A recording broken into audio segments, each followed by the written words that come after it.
League ഹൗസിൻ്റെ മുന്നിൽ poster, കരിങ്കൊടി, പ്രതിഷേധം. വി ഗഫൂറിന് എന്താണ് യോഗ്യത? ഇതാണ് ചോദ്യം ചോദിച്ചുകൊണ്ട് പോസ്റ്ററുകൾ പതിച്ചിരിക്കുന്നത്. കഴിഞ്ഞ ദിവസം ഹിന്ദുവിലൊരു ആർട്ടിക്കിൾ ഉണ്ടായിരുന്നു. ഹിന്ദുവിലെ ആർട്ടിക്കിൾ വളരെ കൃത്യമായി കുറേ കാര്യങ്ങൾ പറഞ്ഞു.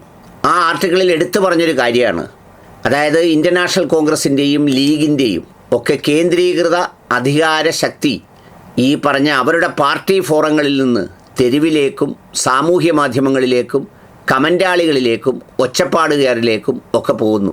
പണ്ട് നേതാക്കളാൽ നയിക്കപ്പെടുന്ന അണികളാണെങ്കിൽ ഇനി അണികളാൽ നയിക്കപ്പെടുന്ന നേതാവായി മാറുന്ന ഒരു വളരെ വ്യത്യസ്തമായ കാഴ്ചയാണ് സാക്ഷാൽ കോൺഗ്രസിൻ്റെ മുഖ്യമന്ത്രിയെ തിരഞ്ഞെടുക്കലിലും അതോടൊപ്പം തന്നെ മറ്റു പല കാര്യങ്ങളിലും കാണുന്നത് എന്ന് പറഞ്ഞു വെച്ചപ്പോൾ എനിക്ക് അതിശയോക്തിയായി തോന്നിയെങ്കിൽ കഴിഞ്ഞ ദിവസം ഇതുപോലെ ഒരു പ്രസ്താവന കണ്ടപ്പോൾ ഈ പറഞ്ഞതുപോലെ ഇതെന്താണ് യോഗ്യത, എന്താണ് അയോഗ്യത എന്നൊക്കെ പറഞ്ഞ് ഒരുപാട് പോസ്റ്ററുകൾ പ്രത്യക്ഷപ്പെടുന്ന ഒരു സ്ഥിതിവിശേഷമുണ്ടായി. ഏതായാലും അതിൽ 5 മന്ത്രിമാരിൽ 4 പേർക്ക് അയോഗ്യതയുണ്ടെന്ന് പറയുന്നില്ല, ഒരാൾക്ക് മാത്രമേ അയോഗ്യതയുണ്ട് എന്ന് പറയുന്നുള്ളൂ. ഈ അയോഗ്യത എന്താണെന്ന് അന്വേഷിക്കുന്നവരോട് എനിക്ക് അഭ്യർത്ഥിക്കാനുള്ളത്, എല്ലാ ആളുകളും ഉണ്ടായിത്തീരുന്നത് ഒരു സെലക്ഷനിലൂടെയാണ്. ഒരാളിനെ ഒരു കാര്യത്തിന് തിരഞ്ഞെടുക്കുമ്പോഴാണ് അയാളിൽ നിന്ന് ഈ പറഞ്ഞതുപോലെ ഉണ്ടാകുന്ന മാറ്റം എന്താണ്, അല്ലെങ്കിൽ അയാൾ എന്തായിത്തീരുന്നു എന്നുള്ള സ്ഥിതി ഉണ്ടാകുന്നത്. ആ സെലക്ഷൻ പ്രക്രിയയിൽ നമ്മൾ മുൻവിധിയോടെ കരുതുന്ന ചിലർ മാത്രമായാൽ അതിൽ വലിയ പുതുമയും ത്രില്ലും ഒരു വ്യത്യസ്ത സംഗതികളും ഒന്നുമില്ല. പിന്നെ ഇന്ന് നമ്മൾ ഈ രാഷ്ട്രീയ രംഗത്തൊക്കെ ശോഭിക്കപ്പെടുന്നവരും നിലനിൽക്കുന്നവരും ആൾക്കൂട്ടം അംഗീകരിക്കുന്നവരുമെല്ലാം ഓരോ കാലഘട്ടത്തിൽ സവിശേഷമായ ഓരോ സെലക്ഷനിലൂടെ കയറി വന്നവരാണ്. ആ സെലക്ട് ചെയ്യുന്നത് അതിൻ്റെ ഉത്തരവാദിത്തപ്പെട്ടവരാണ്. അവർ സെലക്ട് ചെയ്യാൻ അവരുടേതായ കാരണങ്ങളുണ്ടാവും. അത് ആൾക്കൂട്ടത്തിൻ്റെ പിൻബലത്തിൽ അല്ലെങ്കിൽ ഒരു പോസ്റ്ററും അത് എഴുതുന്ന കുറച്ച് ഇങ്കും മഷിയും ഉണ്ടെങ്കിൽ അതിനകത്തങ്ങ് എഴുതി പിടിപ്പിച്ചാൽ ഇതുപോലെ എല്ലാ കാലത്തും എല്ലാം നടക്കും. ഇതുപോലൊക്കെ തന്നെയാണ് റിയാസിനെ മരുമോനിസമെന്നും മരുമോനെന്നും ഒക്കെ പറയുന്നത്. അതും കുറച്ചു പേരുടെ ഒരു വീക്ഷണമാണ് എന്ന് പറഞ്ഞതുപോലെ തന്നെയാണ് ഗഫൂറിൻ്റെ കാര്യത്തിലും.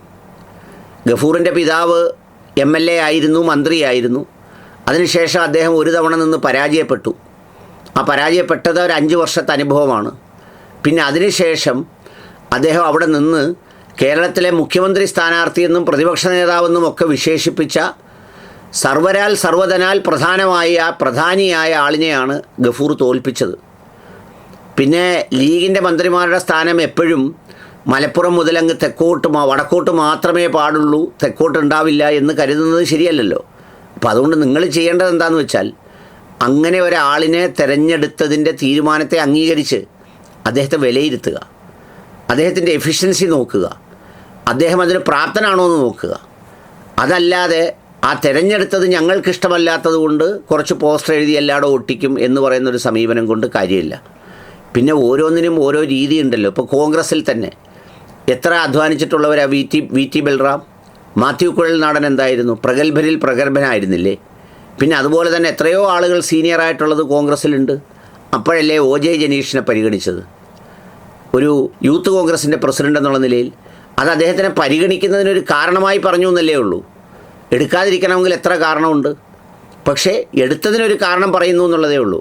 അങ്ങനെ ആരെങ്കിലുമൊക്കെ ഒരു പുതുമയോടെ സെലക്ട് ചെയ്യപ്പെട്ട് വരട്ടെന്നേ, എന്നിട്ട് അവരുടെ പെർഫോമൻസ് നോക്കൂ, എന്നിട്ട് നമുക്ക് തീരുമാനിക്കാം. എന്തായാലും തങ്ങൾ 2.5 വർഷത്തേക്കല്ലേ ആരെയോ ഒരാളിനെ പ്രഖ്യാപിച്ചേക്കുന്നത്.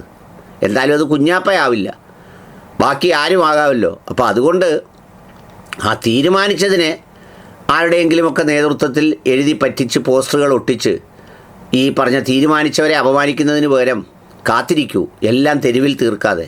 അതൊരു നല്ല പ്രവണതയല്ല.